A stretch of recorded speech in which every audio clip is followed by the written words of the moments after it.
বিএনপির স্বরাষ্ট্রমন্ত্রী সালাউদ্দিন আহমেদ এবং বিএনপির কিছু নেতার বিষয়ে আজকে জাতীয় সংসদের স্পিকার মেজর হাফিজউদ্দিন বিএনপিকে কঠিন ভাষায় সতর্ক করেন।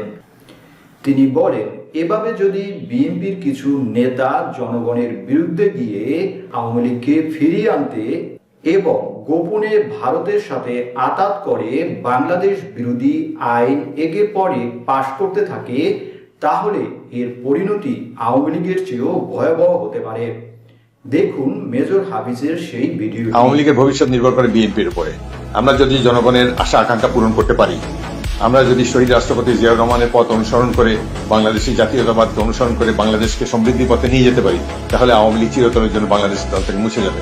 আর আমরা যদি আওয়ামী লীগকে অনুসরণ করার চেষ্টা করি বা কার্যক্রমে আমাদের কোনো নেতা বা কর্মীর ভুল পদক্ষেপের কারণে যদি জনগণ আমাদের উপরে বিরক্ত হয়, আওয়ামী লীগের উপরে যেরকম ক্ষিপ্ত হয়েছিল তার সেরকম যদি আমাদের উপরও ক্ষিপ্ত হয়, তাহলে আমাদের জন্য খারাপ সময় অপেক্ষা করে আছে। সুতরাং আগামীতে বাংলাদেশ কেমন চলবে, অর্থনীতি কেমন হবে, রাজনৈতিক স্থিতিশীলতা থাকবে কিনা, এটা পুরোপুরি বিএনপির উপর নির্ভর করে এবং এখানে তারেক রহমানের নেতৃত্ব অত্যন্ত গুরুত্বপূর্ণ ভূমিকা পালন করবে।